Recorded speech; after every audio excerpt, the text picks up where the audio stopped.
اعوذ باللہ السمیع العلیم من الشیطان اللعین الرجیم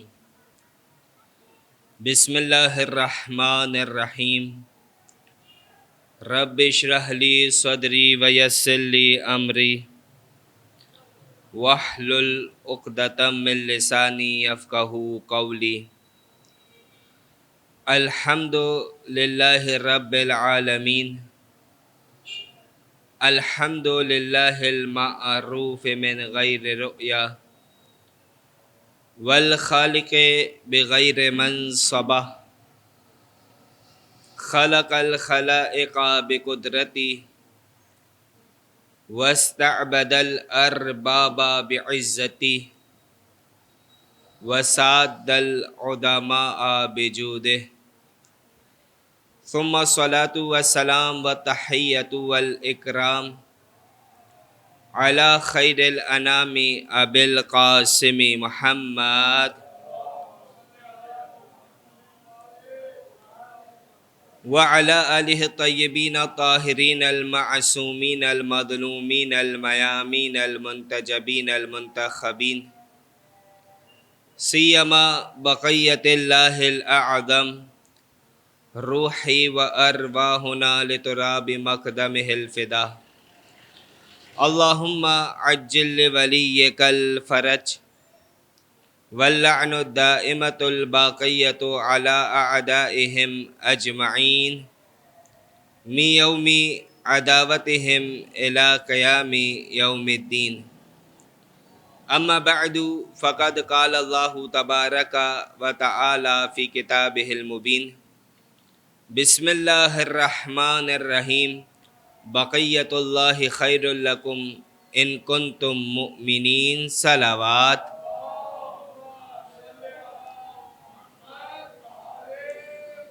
بسم اللہ الرحمن الرحیم اللہم کل ولیک الحجۃ ابن الحسن صلواتک علیہ وعلی آبائہ فی هذه الساعة وفی کل ساعة ولیا وحافظا وقائدا وناصرا ودلیلا وعینا حتی تسکنہ ارضک طوعا وتمتعہ فیہا طویلا صلوات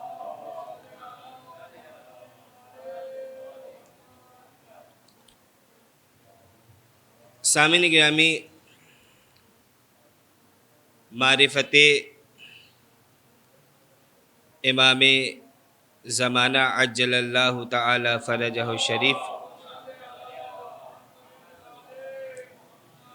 کے عنوان پر آپ کے سامنے گفتگو کا سلسلہ جاری ہے، اور جیسے کہ آپ کی خدمت میں عرض کیا گیا تھا کہ روز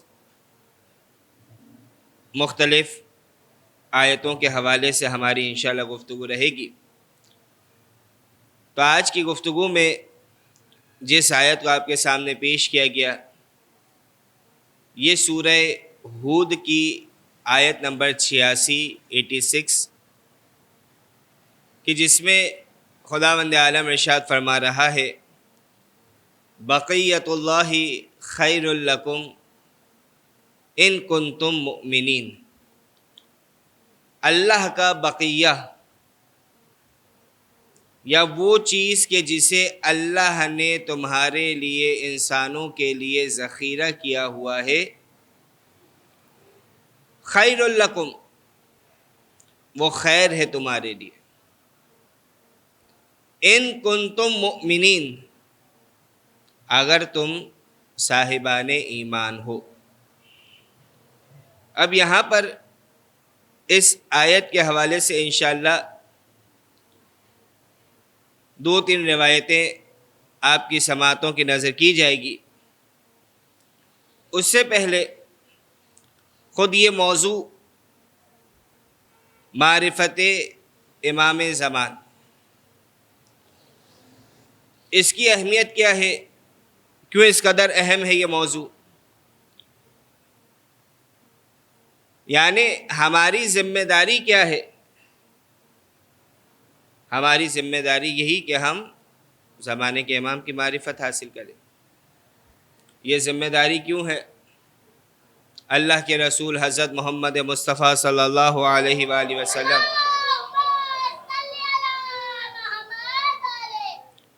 فرما کے گئے کہ من مات ولم یعرف امام زمانہ، کہ اگر کوئی گزر جائے، مر جائے، اس عالم میں مرے کہ اپنے زمانے کے امام کی معرفت نہ رکھتا ہو، اپنے زمانے کے امام کو پہچانتا نہ ہو، ماتا میتتن جاہلیہ، تو وہ شخص جاہلیت کی موت مرا۔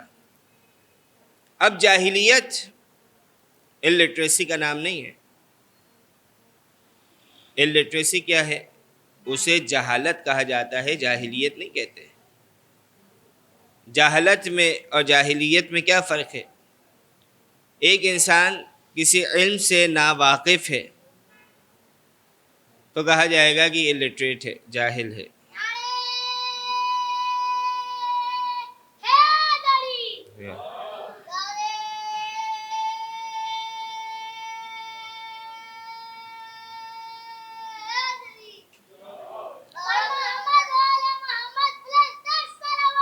اللہم صلی علی محمد وعلی محمد۔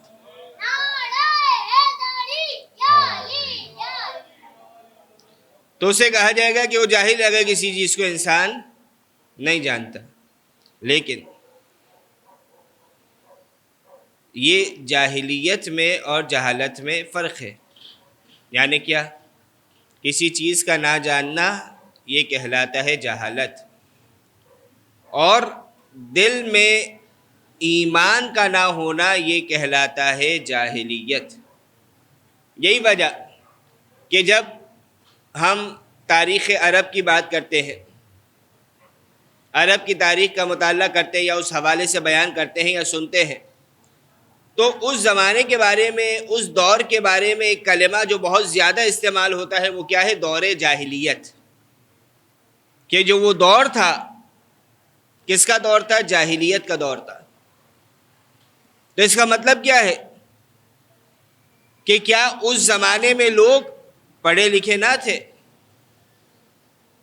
یعنی اگر جاہلیت کے معنی وہی ہو، الٹریسی، تو اس کا معنی تو یہی نکلے گا نا کہ اس زمانے میں لوگ جو تھے وہ پڑھے لکھے نہیں تھے بلکہ جاہل تھے۔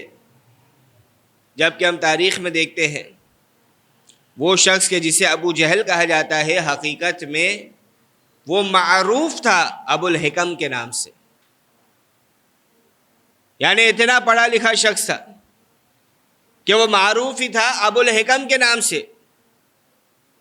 یا اس زمانے میں اگر، یعنی آج کے زمانے میں بھی اگر کوئی عربک لٹریچر پڑھنا چاہتا ہے، عربک گرامر کا ماہر ہونا چاہتا ہے، عربک گرامر کی باریکیوں کو سمجھنا چاہتا ہے، تو وہ اس زمانے کے شعراء کا مطالعہ کرتا ہے، ان کی شاعری کو پڑھتا ہے کہ کس طریقے سے انہوں نے الفاظ کا استعمال کیا، کون کون سے معنی اور بیان کے قوانین انہوں نے کس انداز میں استعمال کیے۔ یعنی اس اعتبار سے دیکھا جائے تو وہ جاہل نہ تھے۔ تو یہ جو ابو جہل ہے، ابو الحکم سے ابو جہل کیسے بنا؟ جب اس نے سرکار ختمی مرتبت کی مخالفت کی تو قدرت نے یہ بتا دیا کہ دنیاوی اعتبار سے کتنا ہی پڑھا لکھا شخص کیوں نہ ہو، میرے محمد کی مخالفت کرے گا تو ابو جہل بن جائے گا۔ میرے محمد پر اگر ایمان کمزور ہوگا تو اسے ابو جہل بنا دیا جائے گا۔ تو دور جاہلیت کیوں کہا جاتا ہے؟ دور جاہلیت اس وجہ سے کہا جاتا کہ ہو سکتا ہے وہ افراد پڑھے لکھے تو ہوں گے لیکن ان کے دل ایمان سے عاری تھے، ان کے قلوب میں، ان کے دلوں میں ایمان نہیں تھا۔ تو اللہ کے رسول جب فرما رہے کہ من مات ولم یعرف امام زمانہ مات میتۃ جاہلیہ، کہ اگر کوئی مر جائے اس عالم میں مرے کہ اپنے زمانے کے امام کی معرفت نہ رکھتا ہو، اپنے زمانے کے امام کو نہ پہچانتا ہو، ماتا میتۃ جاہلیہ، یعنی کیا کہ وہ حالت اسلام میں اس دنیا سے رخصت نہیں ہوا، اس کی جو موت ہے وہ حالت اسلام میں نہیں ہوئی، بلکہ دیگر روایتوں میں ملتا ہے ماتا کفرا، کہ وہ کفر کی موت مرا، یا کسی میں ملتا ہے ماتا نصرانی، یا وہ ایک نصرانی کی موت مرا، ماتا یہودی، یا وہ یہودی کی موت مرا۔ یعنی جاہلیت یعنی کفر کی موت مرا ہے، وہ حالت ایمان میں اس دنیا سے رخصت نہیں ہوا۔ کون؟ کہ جو اس عالم میں اس دنیا سے رخصت ہو رہا کہ اپنے زمانے کے امام کو نہ پہچانتا ہو۔ یہ کس نے فرمایا؟ سرکار ختمی مرتبت نے۔ کب فرمایا؟ ظاہر سی بات ہے اپنے دور میں ہی فرمایا ہوگا۔ یعنی اللہ کے رسول وہ شخصیت ہے کہ جو عہدہ نبوت اور رسالت کے ساتھ ساتھ عہدہ امامت کے بھی حامل تھے، عہدہ امامت کے بھی حامل تھے سرکار ختمی مرتبت۔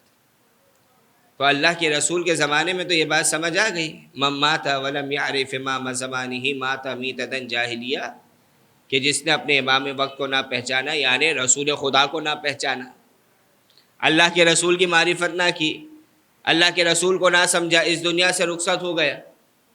یہ تو سمجھ آتا ہے۔ اب مزے کی بات یہ کہ یہ ان احادیث میں سے ہے کہ جو متفقن علیہ ہے، یعنی شیعہ مصادر میں بھی آپ کو یہ حدیث مل جائے گی، اور مصادر تسنن میں برادران میں بھی آپ کو یہ حدیث مل جائے گی۔ یہ حدیث تو یہ متفقن علیہ ہے، ہر کتاب میں یہ حدیث پائی جاتی ہے۔ اب اللہ کے رسول تک تو یہ بات سمجھ آ گئی۔ اگر یہ کہہ دیا جائے کہ نعوذ باللہ ہر زمانے میں امام کا ہونا ضروری نہیں ہے، تو اللہ کے رسول کس کے لیے فرما کے گئے؟ کیا اللہ کے رسول کے بعد یہ حدیث ختم ہو گئی؟ اللہ کے رسول کا یہ فرمان ختم ہو گیا؟ جو لوگوں کی ذمہ داری تھی امام کی معرفت حاصل کرنا، ختم ہو گئی؟ اب دو میں سے ایک بات، یا تو یہ کہ یہ ذمہ داری انسان پر سے اٹھ گئی، یا یہ کہ نہیں، ذمہ داری باقی ہے۔ امام کو پہچاننا ہر زمانے میں ضروری ہے۔ اس کا مطلب کیا ہے؟ کہ جب ہر زمانے میں امام کی معرفت لازم ہے تو ہر زمانے میں امام کا ہونا بھی تو ضروری ہے۔ جب امام موجود ہوں گے تو ان کی معرفت ہوگی، جب موجود ہی نہ ہوئے تو کس کی معرفت انسان حاصل کرے گا؟ تو یعنی پہلی شرط کیا ہے کہ امام موجود ہو۔ الحمدللہ ہمارا تو عقیدہ یہی ہے کہ ہم اپنے زمانے کے امام کو موجود مانتے ہیں۔ ہمارا عقیدہ یہ ہے کہ ہمارا زمانے کا امام موجود بھی ہے، زندہ بھی ہے۔ یہ الگ بات ہے پردہ غیبت میں ہے، یعنی کیا؟ وہ تو ہمیں دیکھ رہا ہے، ہم اس کو دیکھنے سے قاصر ہیں۔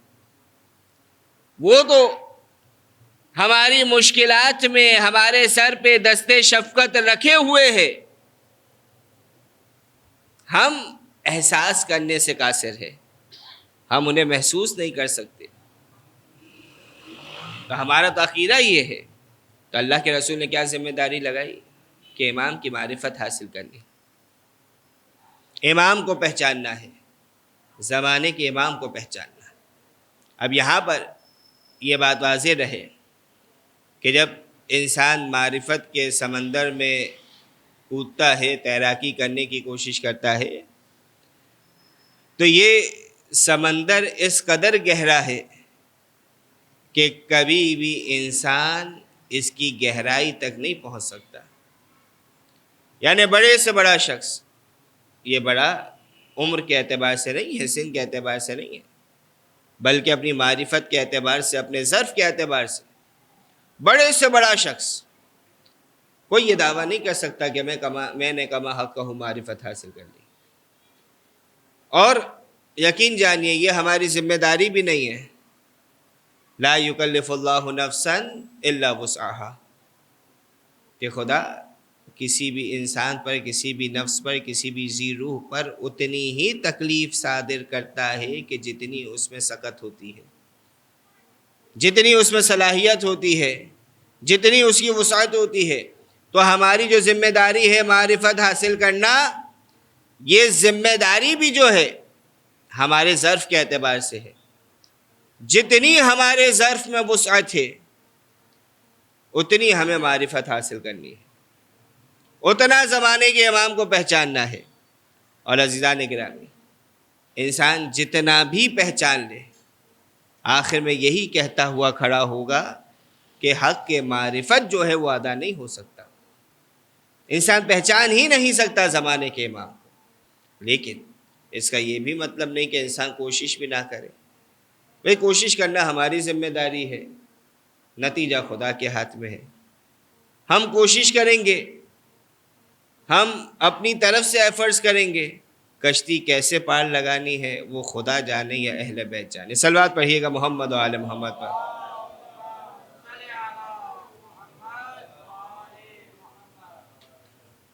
تو عزیزان گرامی، یہ معرفت کا سمندر بڑا گہرا ہے، اور اسی سمندر میں غوطہ زن ہونے کی ہم کوشش کر رہے ہیں۔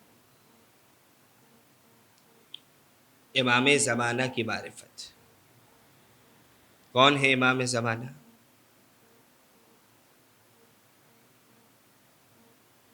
کیا فضیلت ان کی بیان ہو رہی تاریخ میں؟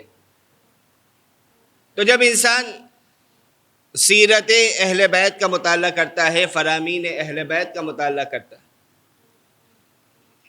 تو تقریباً ہر معصوم کسی نہ کسی اعتبار سے زمانے کے امام کے حوالے سے کچھ نہ کچھ فرماتے ہوئے ضرور نظر آتے، چاہے اللہ کے رسول ہو، مولا کائنات ہو، امام حسن، امام حسین، ہر معصوم کچھ نہ کچھ امام زمانہ کے حوالے سے ہمیں فرماتے ہوئے نظر آ رہے۔ گویا ہر معصوم اپنی قوم کو امام زمانہ کی آمد کے لیے تیار کر رہے تھے۔ خود جو آیت آج آپ کے سامنے پیش کی گئی، کون سی آیت تھی؟ سورہ ہود کی آیت نمبر 86۔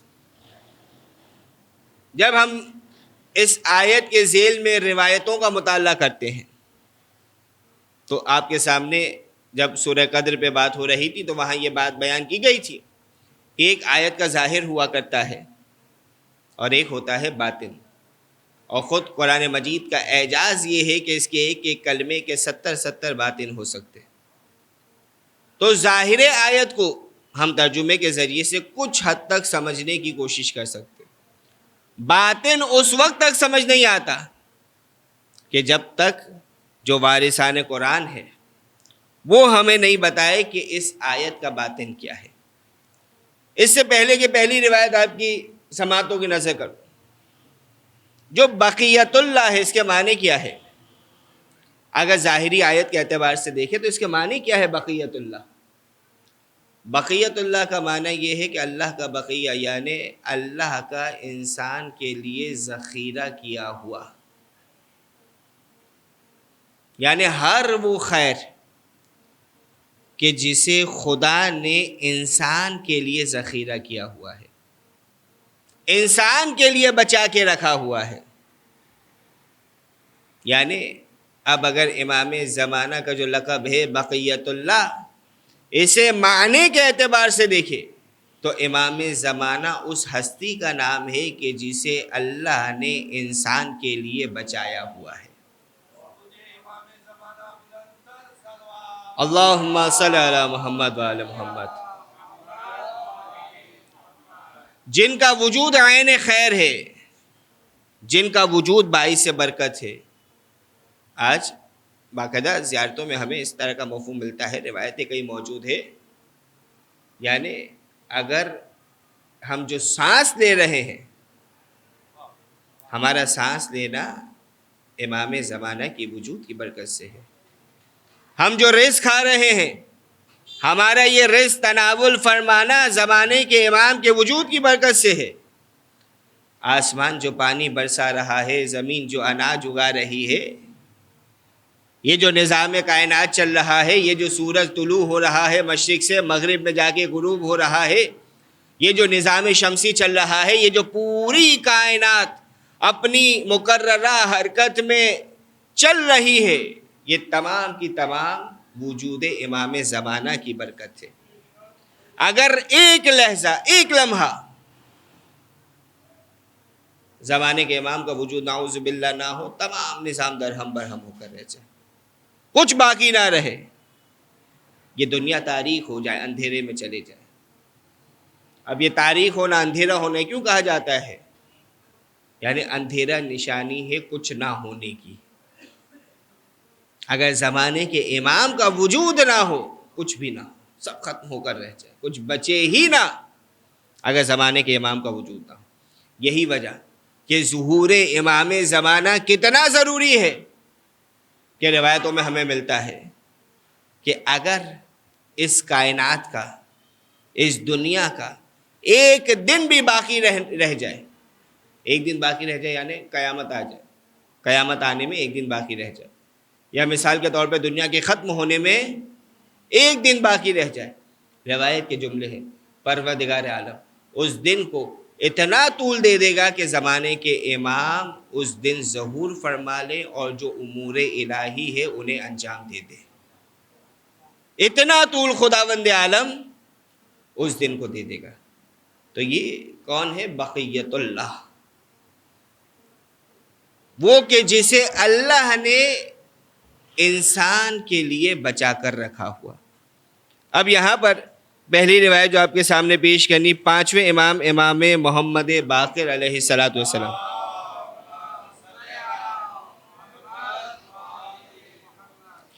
پانچویں مولا فرماتے ہیں قائم و منا، کہ قائم ہم میں سے ہے۔ جب ہمارے قائم کا ظہور ہوگا، وہ خانہ کعبہ سے ڈیگ لگائے کھڑے ہوں گے، ان کے اطراف میں 313 مومنین کھڑے ہوں گے کہ جنہوں نے پہلے ان کے ہاتھ میں بیعت کی ہے۔ اس وقت خانہ کعبہ سے ٹیک لگا کر جو پہلی آیت جس کی زمانے کے امام تلاوت فرمائیں گے وہ یہی آیت ہوگی کہ بقیت اللہ خیر لکم ان کنتم مؤمنین،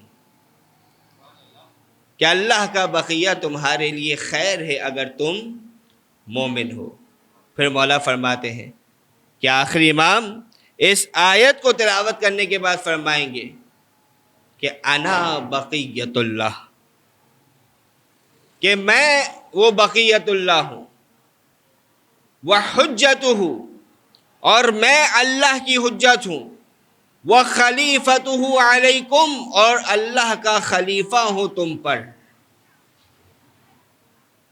یعنی جب زمانے کے امام کا انشاءاللہ ظہور ہوگا، اس انداز میں مولا اپنا تعارف کروائیں گے۔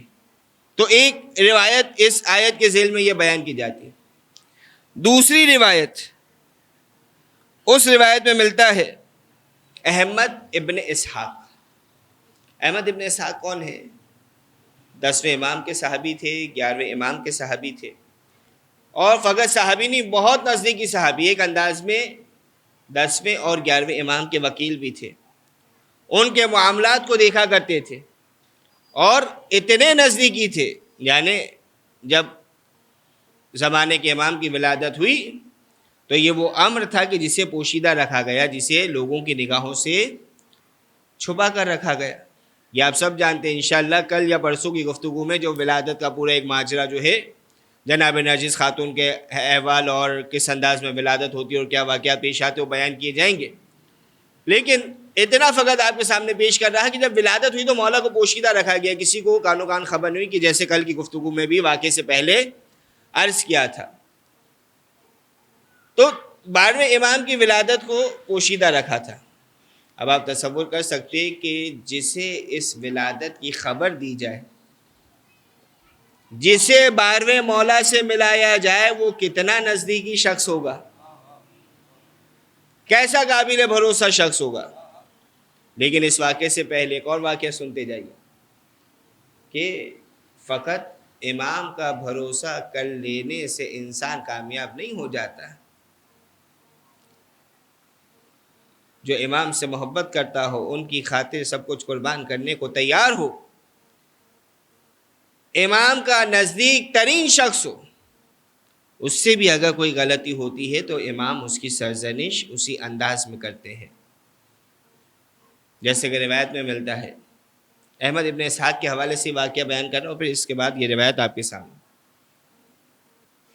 ایک شخص سادات میں سے، احمد ابن اسحاق غالباً بغداد میں موجود تھے، رات کی تاریکی میں ایک شخص ان کے دروازے پہ جاتا ہے، سادات میں سے، دروازے پہ دستک دی۔ وہ شخص ضرورت مند تھا، حاجت لے کر آیا تھا، مشکل میں گرفتار تھا۔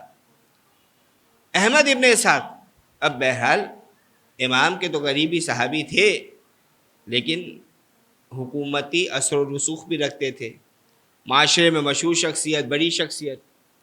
اس نے دروازے پہ دستک دی، احمد ابن اسحاق نے دیکھا کہ یہ سید آیا ہے۔ اب یہ سید تھا تو اولاد زہرا میں سے، لیکن گنہگار تھا، اور سب سے بڑی برائی جو اس میں پائی جاتی تھی وہ یہ کہ شراب نوشی کرتا تھا۔ احمد ابن اسحاق نے چونکہ گنہگار تھا، شرابی تھا، اس کی حاجت سنی تک نہیں، اسے گھر سے نکال دیا، بھگا دیا، گھر میں داخل ہی نہیں ہونے دیا۔ اب ہوا یہ، کچھ دنوں میں احمد ابن اسحاق 11ویں امام کی خدمت میں پہنچے، سامر رہا، دروازے پہ دستک دے رہے، مولا دروازہ کھول ہی نہیں رہے۔ پہلی دستک دی، دروازہ نہیں کھولا، دوسری دستک دی، دروازہ نہیں کھولا، تیسری دستک دی، دروازہ جب نہیں کھولا تو احمد ابن اسحاق کو احساس ہو گیا کہ یقیناً مجھ سے کوئی گناہ ہوا ہے، یقیناً مجھ سے کوئی غلطی ہوئی ہے، یقیناً میں نے کوئی ایسا کام کیا ہے کہ جس سے میرے مولا کا دل دکھا ہے۔ لہٰذا احمد ابن اسحاق نے مولا کی خدمت میں عرض کی کہ مولا مجھ سے کیا گستاخی ہو گئی، مولا مجھ سے کیا گناہ ہو گیا کہ جس کی سزا مجھے مل رہی ہے، آپ سے ملاقات کا شرف مجھے حاصل نہیں ہو رہا، میں آپ کے چہرے کا دیدار نہیں کر سکتا۔ تو مولا نے فرمایا کہ جب سید تمہارے دروازے پر آیا تھا تم نے اس سے ملاقات نہیں کی تو میں تم سے کیسے ملاقات کروں؟ یہ کہتا ہے مولا وہ گنہگار تھا، وہ شراب پیتا تھا، وہ گنہگار تھا۔ مولا فرماتے ہیں کہ اس کا گنہگار ہونا اس کا، ہمارا اور خدا کا معاملہ ہے، تمہیں کم سے کم اس کی حاجت تو سننا چاہیے تھی، اس رشتے کی وجہ سے کہ جو اس کا رشتہ ہمارے ساتھ ہے، اس کے سید ہونے کی وجہ سے۔ کہا کہ اس وقت تک ہم تمہیں معاف نہیں کریں گے جب تک تم اس سے معافی نہیں مانگتے۔ احمد ابن اسحاق کہتے ہیں کہ مولا وہ تو بہت دور ہے، مجھے دوبارہ اپنے شہر سفر کر کے جانا پڑے گا۔ مولا نے احمد ابن اسحاق کے لیے راستے کو مختصر کیا، اگلا قدم احمد ابن اسحاق نے رکھا، اس سید کے گھر کے باہر دروازے پہ دستک دی، آدھی رات کا وقت تھا، وہ سید آتا ہے نیند سے اٹھ کے، پوچھا کون؟ کہا کہ احمد ابن اسحاق۔ اب جب وہ سید نے یہ سنا تو آپ کے سامنے بتایا کہ احمد ابن اسحاق معمولی شخصیت نہیں تھی، کسی کے دروازے پہ احمد ابن اسحاق کا پہنچ جانا یعنی اب بہرحال کمپیریزن کسی صورت ممکن نہیں ہے، واقعاً کمپیریزن ممکن نہیں، لیکن فقط بات سمجھانے کے لیے جملہ کہہ رہا، یعنی احمد ابن اسحاق ایک الگ مرتبہ، لیکن فقط بات سمجھانے کے لیے آپ کے سامنے یہ مثال دے رہا کہ فرض کیجئے آپ کے دروازے پہ دستک کو، پوچھو کون؟ کہا کہ آیت اللہ سیستانی۔ کیفیت کیا ہوگی آپ کی؟ سمجھ تو کچھ نہیں آئے گا، وہی کیفیت، یعنی فقط یہ بھی بات کہہ رہا ہوں کہ کمپیریزن نہیں ہے، لیکن بات فقط کچھ حد تک سمجھ آ جائے اس وجہ سے۔ پوچھا کون؟ کا احمد ابن اسحاق۔ اب وہ خوف زدہ ہو گیا، کہاں احمد ابن اسحاق، کہاں میں، وہ امام کا خاص نمائندہ، خاص وکیل، کہیں مجھ سے کوئی غلطی تو نہیں ہو گئی، کہیں مجھ سے کوئی خطا تو نہیں ہو گئی، میں نے آخر کیا کر دیا، کہیں میرا محاسبہ تو نہیں ہونے والا۔ اس نے ڈرتے ڈرتے دروازہ کھولا، جیسے دروازہ کھولا احمد ابن اسحاق نے خود کو اس کے قدموں پہ گرا دیا، اب وہ اور پریشان ہو گیا، کیا ہو گیا؟ اس کو تو کچھ سمجھ نہیں آ رہا. کہا کہ ہوا کیا آخر؟ کہا کہ نہیں، سب کچھ بتاؤں گا، پہلے تو مجھے معاف کر دو. اس سے سمجھ نہیں آیا. جب سمجھ آیا تو کہا ہاں میں نے تمہیں معاف کیا، میں نے آپ کو معاف کر دیا. اب کھڑے ہوئے احمد ابن اسحاق. تو احمد ابن اسحاق نے کہا کہ میرے مولا نے مجھ سے کہا تھا کہ جب تک میں تم مجھے معاف نہیں کرو گے، میرے مولا مجھے معاف نہیں کریں گے.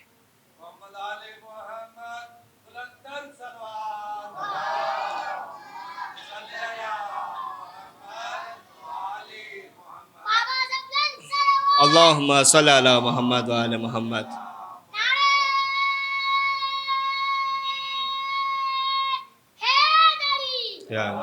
اب وہ گنہگار تھا، لیکن اثر کیا ہوا؟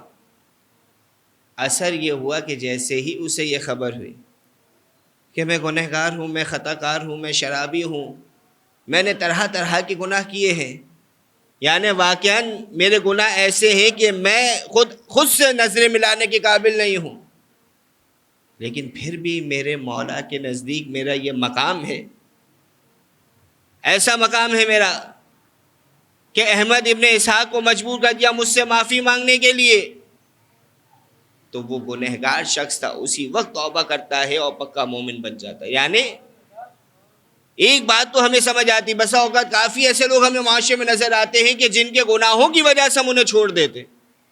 وہ تو گنہگار شخص ہے، اس کے تو منہ لگنا بیکار ہے، وہ ایسا وہ ویسا، بدگمانیاں ہزاروں قسم کی ہم اپنے ذہن میں دلوں میں رکھ لیتے ہیں. لیکن انسان یہ سوچے کہ کیا معلوم کس وقت کس کی قسمت کیسے پلٹ جائے. یعنی کوئی سوچ تو نہیں سکتا تھا نا کہ یزیدی فوج سے نکل کے حسینی فوج میں بھی آ سکتا ہے.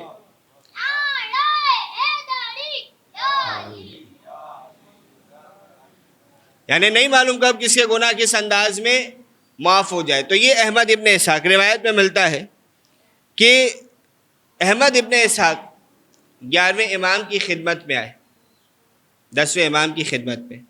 بات کہاں سے چلی تھی کہ امام زمانہ کا جو وجود تھا، امام زمانہ کی جو ولادت تھی،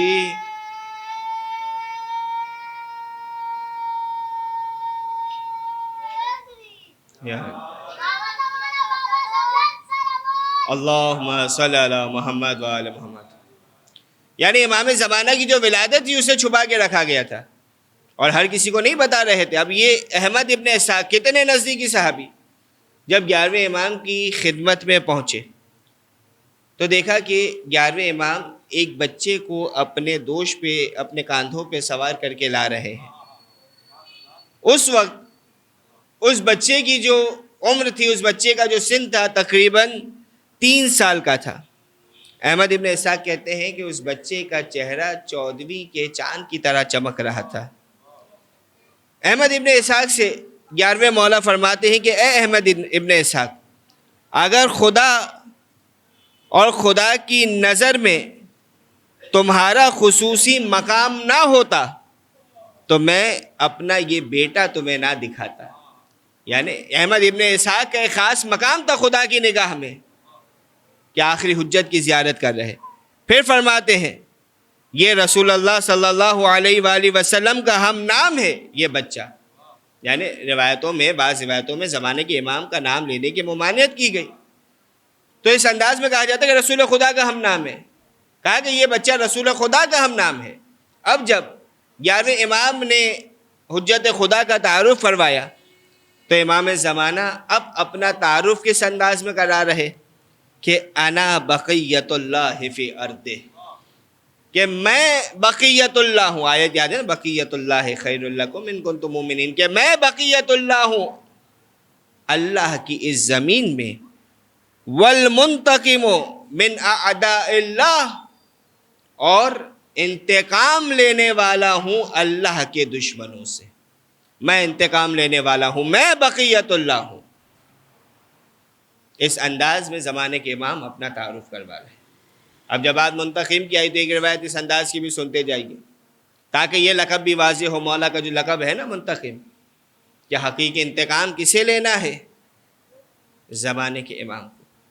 روایت میں ملتا ہے ایک فرشتہ، بعض روایتوں میں اسے وہی فطرس بیان کیا گیا ہے کہ جسے سید الشہداء کے جھولے سے شفا ملی تھی، اور بعض میں فقط فرشتے کا لفظ آیا ہے۔ فرشتوں کا ایک سردار اپنے لشکر کے ساتھ سید الشہداء کی خدمت میں آنے کے بعد کہتا ہے کہ مولا مجھے اجازت دیجیے، میں اپنے لشکر سمیت جاؤں گا، فوج اعداء کو تہس نہس کر دوں گا۔ مولا نے کہا کہ نہیں، اجازت نہیں دے رہا، یہ ہمارا امتحان ہے، ہم اسے مکمل کریں گے۔ وہ فرشتہ واپس چلے جاتا ہے، آسمان میں اپنے جو اس کی ذمہ داریاں تھیں وہ پوری کرنا شروع کرتا ہے۔ ایسے میں دیکھتا ہے کہ آسمان میں سرخ آندھیاں چل رہی، خون کی برسات ہونے لگی۔ اس نے پروردگار عالم کی بارگاہ میں عرض کی کہ بار الہ یہ کیا ماجرا ہے؟ کہا کہ نبی کے نواسے کو کربلا کی زمین پہ شہید کر دیا گیا۔ اب وہ فرشتہ کہتا ہے کہ بار الہ مجھے اجازت دے کہ میں زمین پر جاؤں اور حسین کے قتل کا انتقام لوں، مجھے اجازت دے کہ میں جا کے اس یزید سے، ابن زیاد کے لشکر سے انتقام لوں۔ پروردگار کہتا ہے نہیں، انتقام کا وقت ابھی باقی ہے۔ جب قائم کا ظہور ہوگا وہ زمین پر آئیں گے، زمین پر ان کا ظہور ہوگا، وہ حسین کے خون کا انتقام لیں گے۔ اب روایت یہاں پہ مکمل نہیں ہوتی۔ اب وہ فرشتہ کہتا ہے کہ خداوند عالم میں حسین کے لیے کچھ کرنا چاہتا ہوں، حسین نے میرے لیے بہت کچھ کیا، میری زندگی پلٹ دی، مجھے عتاب سے نجات عطا کی، میں حسین کے لیے کچھ کرنا چاہتا ہوں۔ خداوند عالم فرماتا ہے اچھا حسین کے لیے کچھ کرنا چاہتا ہے، اپنے لشکر کے ساتھ چلے جا، قبر حسین کا حصار کر لے، قیامت تک جتنے زائرین سید الشہداء کی زیارت کے لیے آئے تو ان سب کے لیے استغفار کرنا۔ صلوات پڑھیے گا محمد و آل محمد پر۔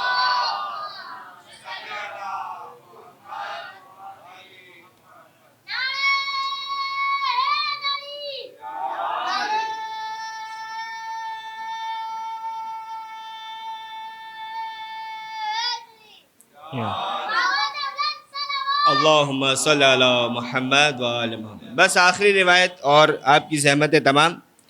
یہ روایت میں ہے کہ چھٹے امام، امام جعفر صادق علیہ السلام،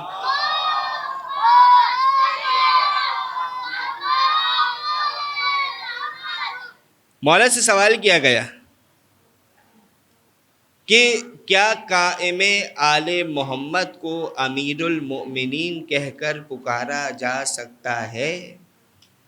اب بہرحال خود ایک مجلس کا پوری عنوان ہے امیر المؤمنین لقب، لیکن یہ وہ لقب ہے کہ اہل بیت میں سے بھی کسی کو اجازت نہیں ہے مولا کائنات کے علاوہ کسی کے لیے استعمال کیا جائے۔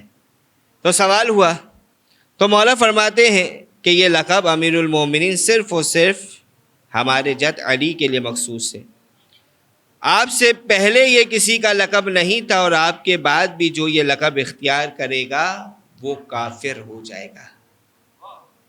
اب تاریخ میں جا کر دیکھ لیجئے کس نے اپنے لیے یہ لقب استعمال کروایا، کہا کہ آپ کے بعد بھی جو یہ لقب استعمال کرے گا وہ کافر ہو جائے گا۔ قائم آل محمد کو جب سلام کرو تو اس انداز میں کرو کہ السلام علیکہ یا بقیت اللہ، کہ سلام ہو آپ پر اے بقیت اللہ۔ پھر چھٹے امام نے اسی آیت کی تلاوت فرمائی کہ بقیت اللہ خیر لکم ان کنتم مؤمنین، کہ اللہ کا بقیہ تمہارے لیے خیر ہے اگر تم مومن ہو۔ اب جب بات سلام تک آئی تو آخری جملہ اور پھر آپ کی زحمت تمام، کہ بچوں کی عادت ہم بچپن سے ڈالتے ہیں کہ صبح اٹھ کے پہلا کام کیا کرنا ہے، السلام علیکہ یا بقیت اللہ، یا السلام علیکہ یا صاحب الزمان۔ سلام کا مطلب کیا ہوتا ہے؟ السلام علیکم، آپ پر سلامتی ہو۔ اس کا جواب کیا ہوتا ہے؟ وعلیکم السلام، آپ پر بھی سلامتی ہو۔ اچھا سلام کرنا کیا ہے؟ امر مستحب ہے۔ سلام کا جواب دینا کیا ہے؟ واجب ہے، یعنی اگر میں سلام کروں تو آپ پر واجب ہو جائے گا کہ آپ سلام کا جواب دیں۔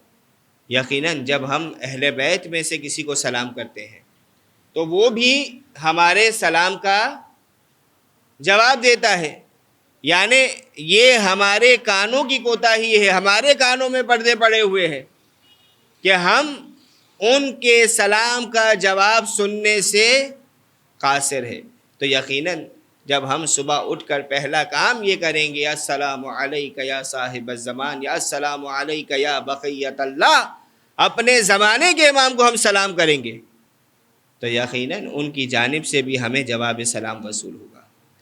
جب سلامتی کی دعا، یعنی ہماری زبان میں وہ تاثیر نہیں ہے، ہماری زبان میں وہ طاقت نہیں ہے کہ جو تاثیر اہل بیت کی زبان میں نظر آتی ہے، تو جب ان کی جانب سے ہمیں یہ سلامتی کی دعا ملے گی تو آپ یقین جانیے کہ وہ جو دن گزرے گا اس سے بڑا خیر و برکت والا دن ہو ہی نہیں سکتا، اس سے بڑا سلامتی والا دن ہو ہی نہیں سکتا، اس سے بڑا ہمارے لیے خوشگوار دن نہیں ہو سکتا۔ آخر میں پروردگار عالم کی بارگاہ میں دعا گو ہے کہ بار الہ زمانے کے امام کو واسطہ دیتے ہیں، اس عبادت کا واسطہ دیتے ہیں کہ ہماری تمام عبادتوں کو اپنی بارگاہ ہمیں قبول فرما۔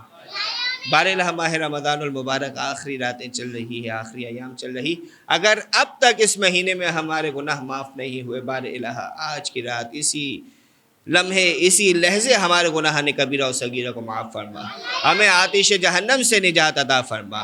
بار الہ ہمیں کوئی غم نہ دے سوائے غم اہل بیت کے۔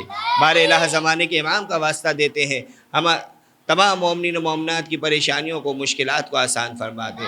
بار الہ زمانے کے امام کا واسطہ دیتے ہیں جو مومنین و مومنات بیمار ہے، حاضرین مجلس میں جو بیمار ہے، جنہوں نے دعاؤں کی التماس کی ہے، تمام کو شفاء کاملہ اور عاجلہ عنایت فرما۔ بار الہ ہماری سب سے بڑی دعا کہ اپنی آخری حجت امام عصر و زمان کے ظہور میں تعجیل فرما اور قلب مطہر امام زمان کو ہم سے راضی و خوشنود فرما۔ ان اللہ و ملائکتہ یصلون علی النبی یا ایھا الذین آمنوا صلوا علیہ وسلموا تسلیما۔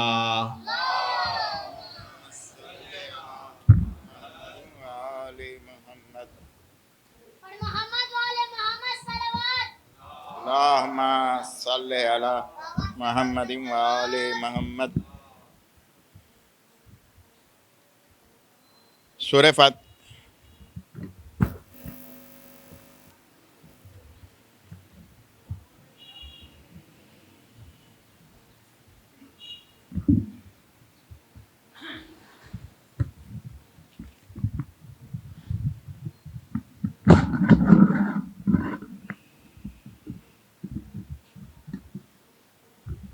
بر محمد و آل محمد صلوات صلی محمد و آل محمد۔ ایک مومن بچہ بیمار ہے، نام اس کا مدثر ہے اور وہ وینٹیلیٹر پہ ہے۔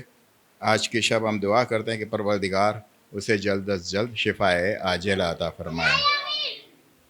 سورہ فاتحہ کے لیے گزارش ہے عبداللہ معصوم علی، وزیر علی معصوم علی، فدا حسین معصوم علی، شیر علی، نور محمد، اصغر علی، محمد علی، وزیر علی، غلام علی، لیاقت علی، وزیر علی، حسین علی، جعفر علی، وزیر علی، ملجی بھائی، حسن علی، وزیر علی، نثار حسین، احمد علی، حسن علی، وزیر علی، حسن علی، نشاط نورانی، ان کے رشتہ دار غلام حسین، شریف، فاطمہ بھائی، محمد علی، سید حسن، نواب، لیلا بھائی بنت غلام حسین، زیرہ بھائی بنت غلام حسین، حبیب علی اساری، امینہ بھائی، کریم بھائی، انور علی رحمۃ اللہ، زرینہ بھائی، غلام حسین، غلام علی رحمۃ اللہ، سغرا بھائی، نظر علی، امینہ بھائی، اللہ رکھا، نرجس نظر علی، حسینہ، فدا حسین، منور حسین، غلام علی، شبیر حسین، محمد حسین، غلام علی، صابرہ عبد الحسین، جمال بھائی، بابول بھائی، وزیر شیرین بھائی، جمال بھائی، وزیر اکبر علی، جمال بھائی، وزیر سکینہ بھائی، نانجی، جنہ بھائی، حسن علی مرزا، امینہ بھائی، حسن علی مرزا، اکبر علی، حسن علی مرزا، قاسم علی، حسن علی مرزا، سلیم اکبر علی، وزیر حیدر علی، اکبر علی، وزیر معصوم علی، اکبر علی، وزیر گلشن اکبر علی، وزیر فاطمہ بھائی، اکبر علی، وزیر روشن بانو، محمد علی گیلانی، بلکس قاسم علی مرزا، شبیر قاسم علی مرزا، مشتاق قاسم علی مرزا، سیدہ مشتاق علی، فاطمہ محمد علی کپاڑیا، سلیم غلام علی تھاور، محمد علی داؤد کپاڑیا، فضل عباس محمد علی کپاڑیا، زیرب فضل عباس کپاڑیا،